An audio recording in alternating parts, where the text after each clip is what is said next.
convidamos a AMG Brasil com o trabalho Emprego de CO2 no espessamento de concentrado de espudêmio.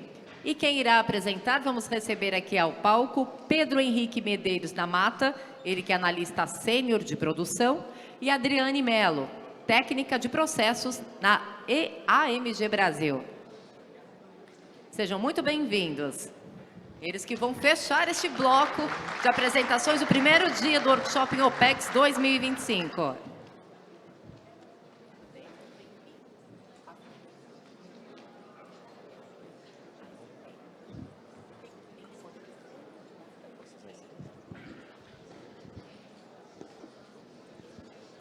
Muito boa tarde a todos.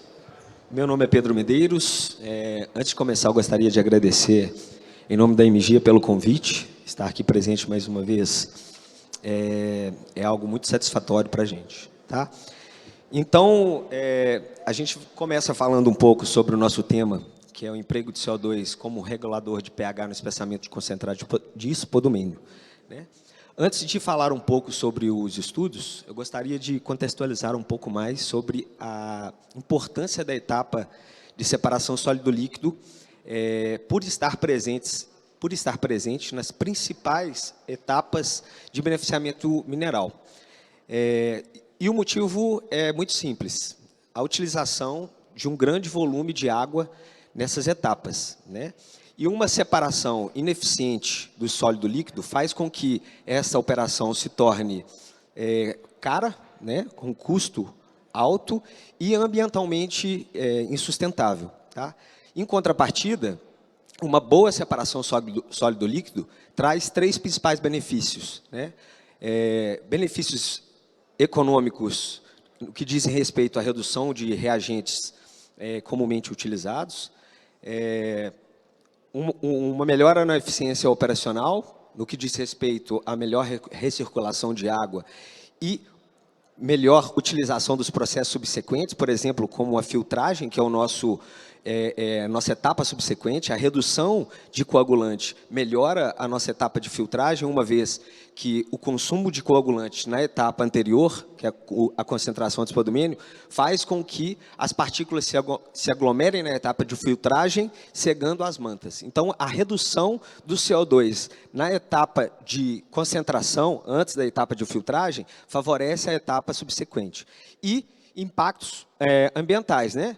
Benefícios ambientais no que diz respeito ao percentual de sólidos menores, né, nas águas devolvidas, né, e uma menor captação de água, uma vez que a gente, tendo uma melhor recuperação, uma melhor água de processos, a gente reduz a água nova captada. Então, por se tratar de um processo crítico muito importante, investir em tecnologias e práticas inovadoras nesse estágio traz benefícios substanciais para a indústria da mineração, né? Promovendo práticas mais sustentáveis e eficientes, não só economicamente dizendo, mas principalmente com impacto menor ambiental. Então, falando um pouco mais sobre o espessamento, basicamente, é uma etapa onde a gente separa a polpa da água clarificada, né, com a finalidade de obter uma polpa com o maior percentual de sólido possível, e a água clarificada que é coletada pelo transbordo com o menor percentual de sólidos, seja ele com concentrado ou com os rejeitos, né? A ideia é que a maior parte do concentrado dos sólidos esteja presente no underflow, né, totalmente ou a maior parte dele. Bom, algumas variáveis para que essa etapa seja eficiente, a gente trouxe aqui como a densidade, o tamanho da forma das partículas, né, concentração de polpa nos sólidos, a viscosidade em meio líquido e o uso de reagentes químicos, além da variação do pH. E é exatamente sobre a variação do pH que a gente trouxe a ideia de adicionar o CO2, entendendo que a variação de pH é uma variável importante na aglomeração das partículas. Então, o objetivo foi investigar se a adição do CO2 no concentrado de espodumênio ela traria benefícios no que diz respeito à qualidade da água, né?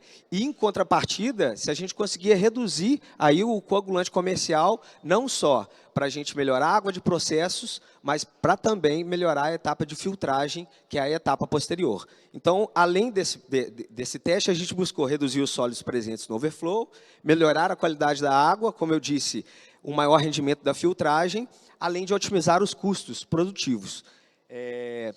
Então, os testes foram realizados em circuito industrial, a gente não fez testes de bancada, né, por meio da variação de dosagem de coagulante e da vazão de CO2 no espessador.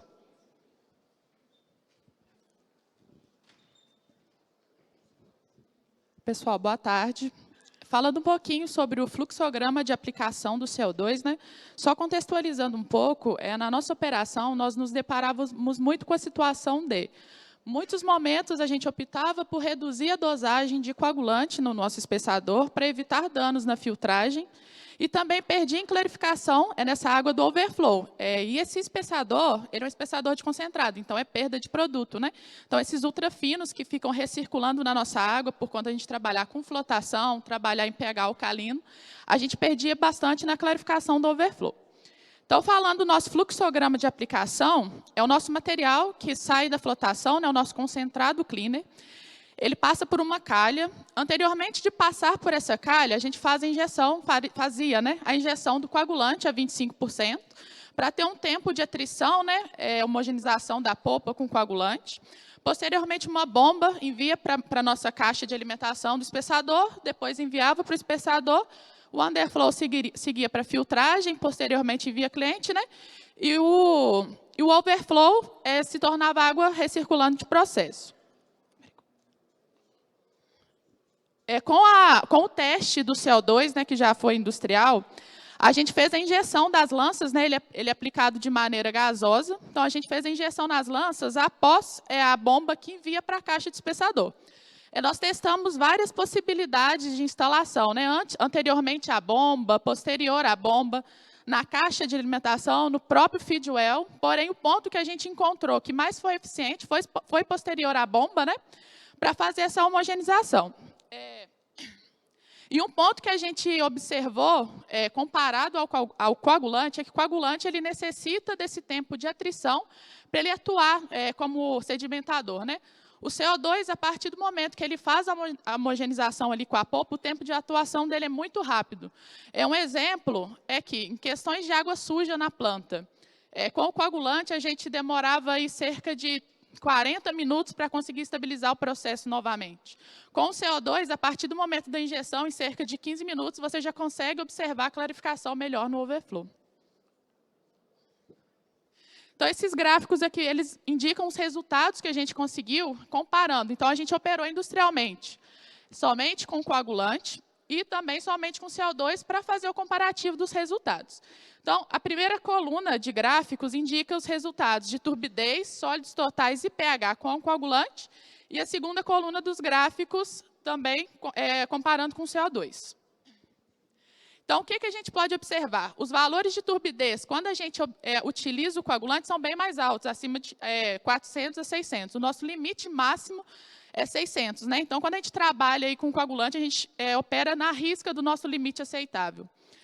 Quando a gente olha em sólidos totais, são valores muito altos de sólidos na água, né? De 13.000 a 18.000 miligramas por litro.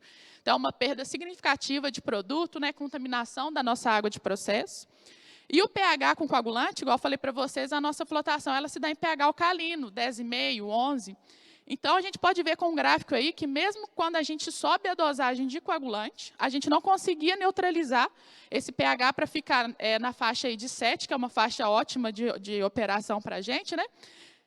Então, a gente não conseguia baixar de 8 esse pH. Então, a gente operava com esses resultados e uma água bem mais suja. Então, no gráfico à direita, né, a segunda coluna de gráficos, a gente pode comparar os resultados com o CO2.